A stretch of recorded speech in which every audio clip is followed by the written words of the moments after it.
नमस्कार विद्यार्थी मित्रांनो, मी डॉक्टर महादेव जगताप, सेटनीट मराठी या मराठी विषयाच्या अनुषंगाने सखोल माहिती देणाऱ्या चॅनलमध्ये आपल्या सर्व विद्यार्थ्यांचं सहर्ष स्वागत आहे. विद्यार्थी मित्रांनो, आपण काही प्रश्न या ठिकाणी पाहिले आहेत जे की तुम्हाला याच्या अगोदर विचारले गेलेले आहेत आणि विशेषतः ही सेट परीक्षेमध्ये 2020 त्या ठिकाणी साली झालेल्या परीक्षेच्या अनुषंगाने ही प्रश्नपत्रिका आपण या ठिकाणी पाहत आहोत. आपल्याला ही माहिती आवडल्यास नक्कीच लाईक आणि कमेंट करून चॅनल सबस्क्राईब करा, तसेच आपल्या मित्रांना शेअर करा. विद्यार्थी मित्रांनो, सेट नेट पीठ परीक्षेमध्ये पहिल्या पेपरमध्ये ज्या पद्धतीने प्रश्न विचारले जातात ती अशा पद्धतीचे असतात. एकूण घटक 10 आणि त्या 10 घटकावर 5-5 प्रश्न असे एकूण 50 प्रश्न त्या ठिकाणी विचारले जातात.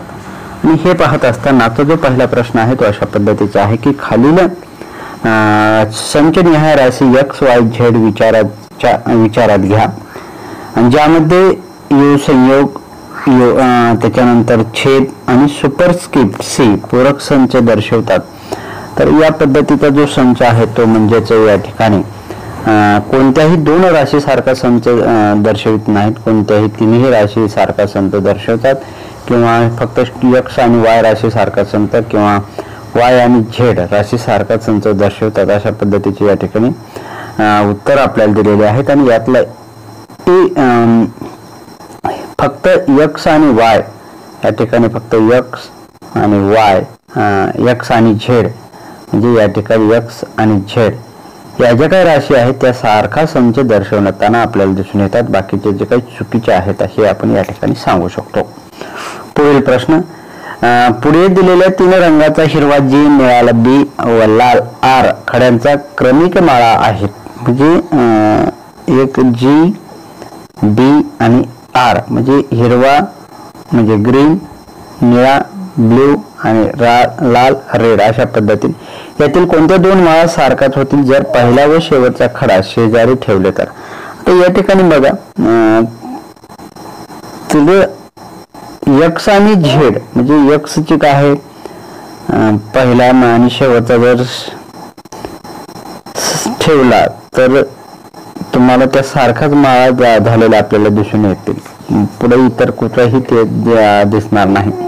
म्हणून या ठिकाणी C नंबरचा पर्याय बरोबर असल्याचं आपण सांगू शकतो. पुढचा जो प्रश्न आहे तो अशा पद्धतीचा आहे की बघा,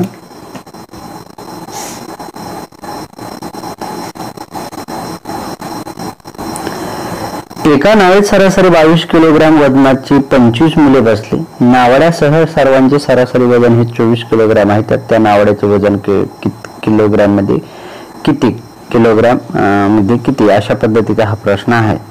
तर तुम्हाला एका नावेत जर सरासरी 22 किलोग्राम त्या ठिकाणी जर वजनाची 25 मुले बसली तर तुम्हाला त्या ठिकाणी 74 नावड्यासह त्या ठिकाणी वजन जे आहे ते 74 आले तर आपल्याला सांगता येतं. 71, 75 किंवा 100 हे पर्याय या ठिकाणी चुकीचे असल्याचं आपण सांगू शकतो. दयानंदने आपल्या शेतात 1/3 भागात ऊस, 1/3 भागात भुईमूग, उरलेल्या 25 एकरात ज्वारी लावली तर दयानंदचे एकूण किती एकर शेत आहे. तर अतिशय सोप्या पद्धतीचा हा प्रश्न आहे. आणि एकूण 25 आणि हे त्यानंतर हे केलं 1/3 आणि 1/3 म्हणजे जवळपास 60 एकर शेती त्या ठिकाणी असल्याचं आपल्याला सांगता येतं. म्हणून B नंबरचा पर्याय या ठिकाणी बरोबर असून 1, C किंवा D हे पर्याय या ठिकाणी चुकीचे आहे. किती रकमेची गुंतवणूक 2 वर्षासाठी दरसाल 24 रुपये व्याजदराने वार्षिक चक्रवाढ वाढीने केल्यास रुपये 5,458.32 रुपये मिळतील. तर 42 रुपये जर केले तर 2 वर्षासाठी 44 रुपये व्याजदराने वार्षिकी 5,458.32 रुपये त्या ठिकाणी मिळताना आपल्याला सांगता येतील. 41, 20, 33 किंवा 44 हे पर्याय या ठिकाणी चुकीचे असल्याचं आपण सांगू शकतो. पुढचा प्रश्न, गाडीच्या डब्यात प्रवेश करताना अनिल श्यामच्या पुढे होता की जो किरणच्या पुढे आहे. अनिल श्वेताच्या मागे आहे. तर पुढीलपैकी कोणता पर्याय प्रवेश करण्याच्या बरोबर क्रम आहे. तर हा जो काही क्रम आहे तो क्रम या ठिकाणी आपल्याला श्वेता, अनिल, श्याम व किरण. म्हणजे गाडीच्या डब्यात प्रवेश करताना अनिल श्यामच्या पुढे, म्हणजे अनिल श्यामच्या पुढे आहे, अनिल श्वेताच्या मागे आहे, अनिल पुन्हा श्वेताच्या मागे, आणि प्रवेश करण्याचा क्रम त्या ठिकाणी कोणता आहे तर सी नंबरचा पर्याय या ठिकाणी बरोबर असल्याचं आपण सांगू शकतो. पुढचा जो प्रश्न आहे तो अशा पद्धतीचा आहे की LOMQ याच्या रूपात JML O असे असेल तर त्याच तत्वाच्या आधारे GDM असे पण. आता हे प्रश्न अतिशय सोप्या पद्धतीने असतात, जसं की आपण ABCD हे एक क्रमानं लिहून घ्यायचे आणि त्या पद्धतीनं पुन्हा M नंतर NOPQRSTUVWX आणि त्याचा क्रम त्या ठिकाणी जोडल्याच्या नंतर EBHK हे त्या ठिकाणी आलेलं आपल्याला सांगतात. कधी कधी तुम्हाला L नंतर IJKL, L नंतर M, NOPQ म्हणजे IJKL म्हणजे L च्या पाठीमागे पुन्हा K आणि K नंतर काय आहे J अशा पद्धतीने एक पाठीमागे सोडून मग याच्या पाठीमागे G च्या नंतर F आणि F नंतर पाठीमागे आले E अशा पद्धतीने तुम्ही इथं सुद्धा मायनस प्लस करून सुद्धा हे उत्तर त्या ठिकाणी सोडू शकता. ते हा जो काही एक नंबरचा पर्याय आहे तो बरोबर असल्याचं आपण सांगू शकतो. पुढचा जो प्रश्न आहे तो अशा पद्धतीचा आहे की पुढीलपैकी कोणता पर्याय दिलेल्या विधानाचे बरोबर वर्णन करतो. म्हणजे सर्व प्राणी मरते आहेत, त्यानंतर मनुष्य एक प्राणी आहे, प्रत्येक मनुष्य मरते आहे हे विधान टिंबटिंब प्रमाणाचे. तर या ठिकाणचे जे काही अनुमान जे आहे हे विधान अनुमान प्रमाणाचे या ठिकाणी अनुमान काढलेले. कसे सर्व प्राणी मरते आहेत, एक मनुष्य एक प्राणी आहे आणि प्रत्येक मनुष्य मरते आहे या ठिकाणी अनुमान काढलेलं आपल्याला सांगतात. प्रत्यक्ष उपमान किंवा अर्थ प्रति हे पर्याय या ठिकाणी चुकीचे असल्याचं आपण सांगू शकतो. आता हे असे जे काही प्रश्न असतात अतिशय सोप्या पद्धतीचे असतात. बघा तुम्ही खालीलपैकी कोणती आकृती तीन संकल्पना मधील बरोबर संबंध दर्शवते. एक तर स्त्रिया, बहीण आणि माता. आता संपूर्ण स्त्रिया आहेत आणि त्याच्यामध्ये काही माता आहेत आणि काही बहिणी आहेत अशा पद्धतीचा तो अर्थ आपल्याला या ठिकाणी पाहायचा आहे. आणि तो जो आहे तो म्हणजेच अशा पद्धती म्हणजे हा स्त्रियांच्या गट याच्यामध्ये पुन्हा काही बहिणी आणि काही माता, मग दोन्हीही त्या ठिकाणी स्त्रिया ह्या बहिणी आणि माता असू शकतात. हा जो काही बहिणी आणि मातांचा या ठिकाणी आपल्याला सांगता येईल म्हणून 2 नंबरचा पर्याय या ठिकाणी बरोबर आहे. हेच बाकीचे पर्याय जे आहेत ते चुकीचे असल्याचं आपण सांगू शकतो. पुढचा प्रश्न अशा पद्धतीचा आहे की खाली दिलेल्या विधानावर आधारित कोणते निष्कर्ष उचित आहेत. सर्व खेळाडू रागीट आहेत, राजकारणी रागीट आहेत, काही राजकारणी रागीट नाहीत, तर काही खेळाडू राजकारणी आहेत अशा पद्धतीचा हा प्रश्न आहे. याच्यामध्ये म्हणजे 1 आणि 2 दोन्हीही या ठिकाणी निष्कर्ष निघत नाहीत, कारण काही राजकारणी रागीट नाहीत तर असं नाही तर वरी सांगितले काही राजकारणी रागीट आहेत. तर त्या ठिकाणी काही खेळाडू राजकारणी आहेत म्हणजे त्या ठिकाणी आपल्याला हे वरील पद्धत सर्व खेळाडू रागीट आहेत, काही खेळाडू राजकारणी आहेत अशा पद्धतीचं अनुमान त्या ठिकाणी निघू शकतं निष्कर्ष. आणि म्हणून D नंबरचा पर्याय 1 आणि 2 ही ठिकाणी बरोबर आहे. बाकीचे जे काही पर्याय आहेत ते चुकीचे असल्याचं आपण सांगू शकतो. आता इथे हे जे काही प्रश्न दिलेले आहेत हे आपल्याला पुढील आकृती म्हणजे ह्या आकृतीच्या आधारे आपल्याला काही प्रश्नांची उत्तरे द्यावी लागतील. ते आपण इथे अशा पद्धतीने की कोणत्या वर्षात निर्यात प्रति वस्तू महसूल निर्मिती कमाल झाले आहे. जी या ठिकाणी ग्रँटेड मॅक्झिमम आणि मिनिमम म्हणजे जास्तीत जास्त कमाल आणि कमीत कमी अशा पद्धतीने कोणत्या वर्षात निर्यात प्रति वस्तू महसूल निर्मिती कमाल झाली आहे अशा पद्धतीचा हा प्रश्न आहे. तर आपल्याला 2012 साली वरील पद्धतीने जर पाहिलं तर 2012 साली ही या ठिकाणी आपल्याला झालेली सांगता येते आणि मग ते प्रतिवस्तू महसूल निर्मिती कमाल झाली आहे. तर या ठिकाणी A नंबरचा पर्याय बरोबर, बाकी सर्व पर्याय चुकीचे आहेत. पुढचा प्रश्न 2011 ते 2000 या काळातील प्रतिवस्तू सरासरी गणित मध्ये महसूल निर्मिती किती आहे. तर या ठिकाणी 200 रुपये ही गणित मध्ये या ठिकाणी असल्याचं आपल्याला सांग 2011 ते 15 या पद्धतीने आपल्याला सांगता येईल. बाकी जे पर्याय आहेत ते चुकीचे असल्याचं आपण या ठिकाणी सांगू शकतो. आता पुढचे प्रश्न 33 आणि 34 पुढील 800 विद्यार्थी 220 मराठी नापास आहेत, 300 इंग्रजीत नापास, 150 हिंदीत नापास, 125 मराठी व दोन्हीत नापास, तर 70 मराठी मराठी हिंदी दोन्ही नापास झाले, 60 इंग्रजी व हिंदी दोन्ही नापास झाले, 30 विद्यार्थी तिन्ही भाषेत नापास झाले आहेत. यावरून ही प्रश्नांची उत्तर आपल्याला या ठिकाणी द्यायची आहे. 33 नंबरचा प्रश्न आहे तो म्हणजे फक्त 2 भाषांमध्ये नापास विद्यार्थ्यांची संख्या, फक्त 2 भाषा, तर कोणत्या आहेत बघा. वरील पद्धतीने आपल्याला त्या सांगता येतात आणि मग त्याचा जो पर्याय तो म्हणजे 165 विद्यार्थी दोन्ही भाषांमध्ये नापास झालेले आपल्याला या ठिकाणी सांगता येईल. पुढचा प्रश्न फक्त एका भाषेत नापासांची संख्या किती, तर 250 ही एकाच भाषेत नापासांची संख्या असल्याचं सांगता येतं. बाकीचे जे पर्याय आहेत ते चुकीचे असल्याचं आपण या ठिकाणी सांगू शकतो. पुढचा प्रश्न पुढील माहिती राज्याचे क्षेत्रफळ लोकसंख्येबाबतचे आहेत. बघा इथं राज्य ABCD दिलेले आहेत आणि लोकसंख्या दिलेली आहे. यावरून आपल्याला प्रश्न इथं विचारलेला आहे बघा की सर्वात दाट लोकसंख्या असणारे राज्य. वरील प्रश्न माहिती पाहिजे आणि त्यानुसार आपल्याला या प्रश्नांची उत्तरे द्यायची. तर D जो आहे त्याच्यामध्ये सगळ्यात जास्त लोकसंख्या आपल्याला दाट असल्याचे सांगतं. पुढील माहिती राज्य क्षेत्रफळ लोकसंख्येबाबतची आहेत. मग चौरस किमी मध्ये अशा पद्धतीची ही, तर सर्वात दाट लोकसंख्या असणारे राज्य म्हणजे या ठिकाणी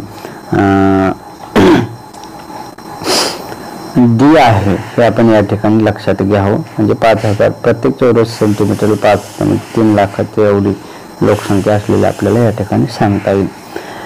दुसरा जो पर्याय आहे तो दुसरा जो प्रश्न आहे तो अशा पद्धतीचा आहे की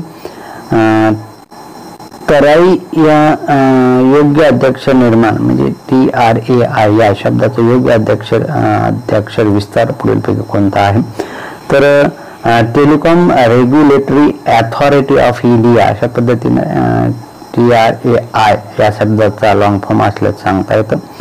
पुढचा जो आहे म्हणजे telephone regulatory authority of India किंवा television regulatory authority of India किंवा टेलिव्हिजन रेग्युलेटरी अथॉरिटी हे पर्याय या ठिकाणी चुकीचे असल्याचे सांगू शकतो.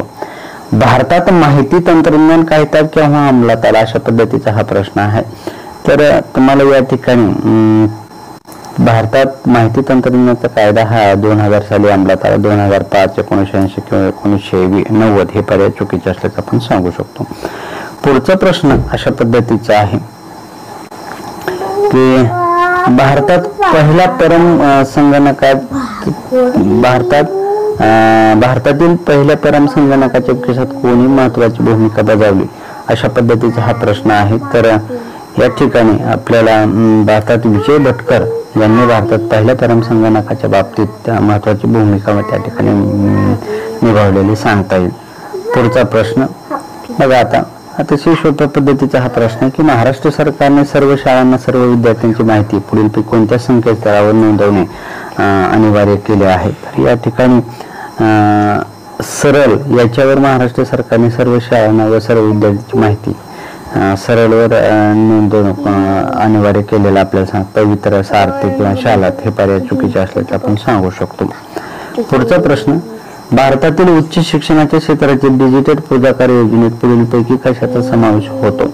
म्हणजे भारतातील जी काही नॅशनल अकॅडमिक डिपॉझिटरी याच्यामध्ये उच्च शिक्षण क्षेत्रात डिजिटल पुढाकार योजनेत समावेश होताना सांगतात. National school of digital, central data of Indian university किंवा डिजिटल विद्या हे पर्याय चुकीचे आहे. पुढीलपैकी कोणता कचरा हानिकारक प्रकारात समाविष्ट होत नाही. म्हणजे पुन्हा हे तुम्हाला पर्यावरणाशी संबंधित प्रश्न आलेले आहेत. पहा की इथं शेतातील कचरा हानिकारक प्रकारात त्या ठिकाणी समाविष्ट होत नसल्याचे सांगते. तर रासायनिक पेंट किंवा बॅटरीज हे पर्याय या ठिकाणी चुकीचे असल्याचं आपण सांगू शकतो. पुढचा प्रश्न सन 1992 मध्ये टिंबटिंब येथे संयुक्त राष्ट्र संघाची पर्यावरण विकासाची परिषद भरली होती. तर 1900 हा जो काही प्रश्न आहे तो म्हणजे रिओ डी जानेरो इथे संयुक्त राष्ट्र संघाची पर्यावरण विकास परिषद भरली होती. कॉटन, पॅरिस किंवा जोहान्सबर्ग हे पर्याय या ठिकाणी चुकीचे असल्याचे आपण सांगू शकतो.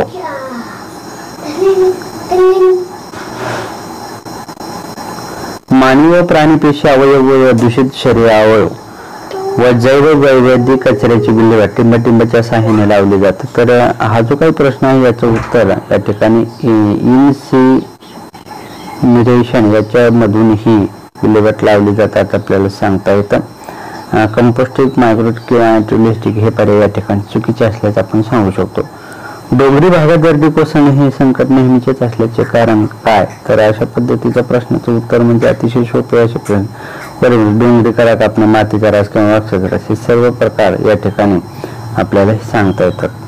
मग पुढचा जो प्रश्न आहे तो अशा पद्धतीचा आहे की आंतरराष्ट्रीय सौर सहभागित्व हे सौर ऊर्जा निर्मितीसाठीचे प्रमुख केंद्र टिंबटिंब या ठिकाणी प्रस्थापित केले आहे. तर आंतरराष्ट्रीय हे जे काही केंद्र आहे ते गोवाल, पहाडी, गुरुग्राम इथं हे प्रस्थापित केलेलं आपल्याला सांग. बेंगळुरू, दुबई किंवा नैरोबी हे पर्याय चुकीचे आहेत. वसू ही पदवी प्राप्त करण्यासाठी अध्ययन करता टिंबटिंब वर्षी गुरुकुलात अध्ययन करावं लागतं. तर वसू ही जी काही पदवी आहे ते 12 वर्ष त्या ठिकाणी अध्ययनकर्त्याला गुरुकुलात अध्ययन करावं लागतं. 24, 6 किंवा 8 हे पर्याय चुकीचे असल्याचं आपण सांगू शकतो. विद्यापीठ शिक्षण आयोगाने 1960 विद्यापीठ व महाविद्यालय परीक्षेचा कालावधी सोडून टिंबटिंब इतके कामाचे दिवस असावेत अशी शिफारस केली आहे. तर या ठिकाणी 180 दिवस ते कामाचे असावेत अशी शिफारस 1948च्या विद्यापीठ व महाविद्यालयामध्ये परीक्षेच्या कालावधी सोडून असावे अशी एक शिफारस केली सांगता येतं. बाकी पर्याय या ठिकाणी चुकीचे असल्याचं आपण सांगू शकतो. बघा पुढचा प्रश्न की उच्च शिक्षणामध्ये UGCची प्रमुख भूमिका टिंबटिंब होय. तर संपूर्ण भारतामध्ये विद्यापीठ सुरू करणे, विद्यापीठाचे प्रामाणिकपणे विद्यापीठ प्रशासनावर नियंत्रण ठेवणे किंवा विद्यापीठांना वित्त पुरवठा करणे. तर उच्च शिक्षण UGCचे जे काही कार्य आहे तर ते म्हणजेच या ठिकाणी आपल्याला सांगता येईल म्हणजे विद्यापीठांना वित्त पुरवठा पुरवण्याचं कार्य ही UGCची प्रमुख भूमिका असल्याचे सांगता येतं. 49 काय प्रश्न आहे तो राष्ट्रीय पर्यावरण अभियांत्रिकी संशोधन संस्था टिंबटिंब या ठिकाणी स्थापन केली आहे. तर ती जी आहे ती म्हणजे नागपूर येथे राष्ट्रीय पर्यावरण अभियांत्रिकी संशोधन संस्था स्थापन केली सांगता येतं. कोलकाता, पणजी किंवा चेन्नई हे पर्याय या ठिकाणी चुकीचे असल्याचं आपण सांगू शकतो. विद्यार्थी मित्रांनो, इथे आता जो शेवटचा प्रश्न आहे तो अशा पद्धतीने आहे की सर्वोच्च न्यायालयाने 1991 साली दिलेल्या निवड्यानुसार टिंबटिंब हा विषय महाविद्यालयाने अभ्यासक्रमात अनिवार्य केलेला आहे. तर तो म्हणजेच पर्यावरण अभ्यास हा विषय सर्वोच्च न्यायालय 1991 साली दिलेल्या निवड्यानुसार महाविद्यालयाने अभ्यासक्रमात अनिवार्य करण्यात आलेला आहे. श्रेय शिक्षण, माहिती तंत्रज्ञान किंवा मूल्य शिक्षण हे पर्याय चुकीचे असल्याचं आपण सांगू शकतो. अशाच काही प्रश्नांच्या माध्यमातून अजूनही आपण काही प्रश्न आणि त्याची उत्तरे पाहणार आहोत. आपल्याला ही माहिती आवडल्यास नक्कीच लाईक आणि कमेंट, चॅनल सबस्क्राईब करा, तसेच आपल्या मित्रांना शेअर करा.